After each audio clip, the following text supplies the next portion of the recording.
Life is a challenge, and the way through challenge is to stay calm and ask yourself, what is the next right move?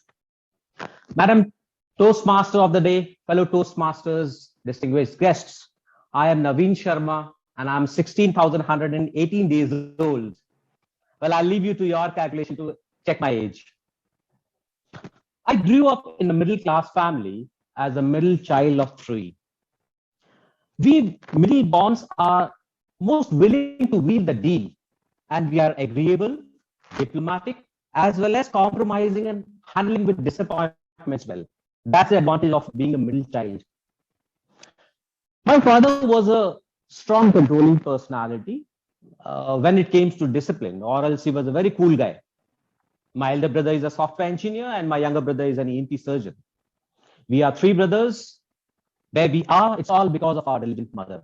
My father and mother left us 2 years back. I'm blessed with two twin girls and only one wife. Allow me to walk you through the preface of my life and learning. Life as a child was a smooth sail with worries of only books and play. Let me share with you an incident from my childhood. On my way to school, there was a bakery called Indusco Bakery. The aroma of its biscuits were very enticing. That one of my friends used to do a very curious thing over there. Whenever he used to pass through this bakery, he would stop and breathe with his mouth wide open. One day I asked him, why is that every day when you cross this bakery, you breathe deep? He smiled and said, well, I'll tell you a secret. The air tastes biscuit here.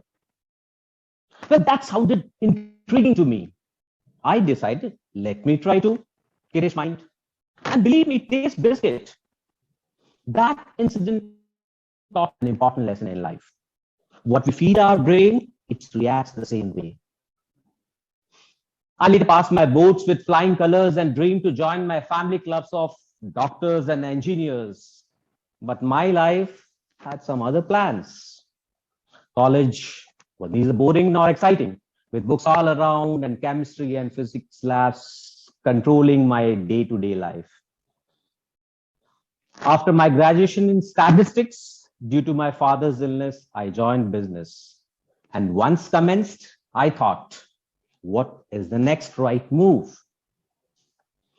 From there, I got involved in of social activities, but one, the Leo movement that shaped me what I am today. After serving into various positions, I was elected as the district president of the Leo District 322B and was awarded the distinguished district president from the Lions Clubs International. I learned no man will be a great leader who wants to do things all himself or to get all credit of doing it. Then I joined political activism. It wasn't the smooth sail, friends. I was confronted by the degenerative process of suppression. But I too was very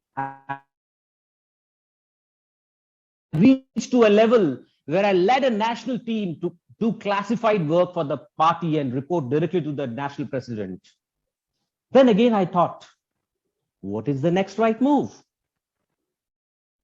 10 days down the year from being a distributor of a pharma company, I sowed the seed of my own company, Palvin Pharmaceuticals Private Limited. It has been a roller coaster ride.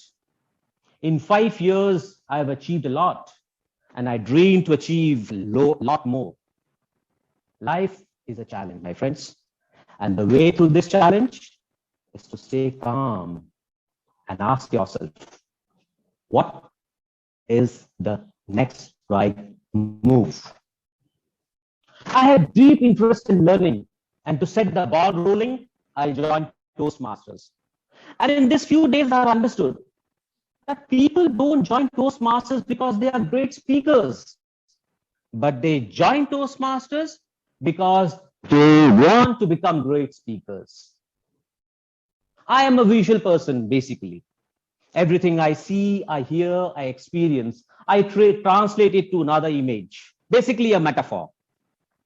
When Toastmaster Somendu, my mentor, told me about breaking the ice, my mind started gambling about, but nothing came around. The next day, I was sitting in my dining table, on my dining table, in fact, after breakfast, and I see my daughters making shape out of doughs. There I realized we are all here for a reason.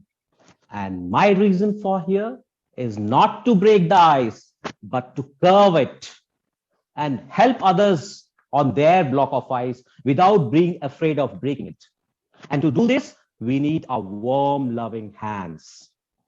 Friends, ice is nothing but water. No matter how hard it gets or how hard it gets hit, you always have the ability to melt it and shape it into your desire. This is the ice of my life, and I'm still molding it with my simple question: what is the next right move? Thank you.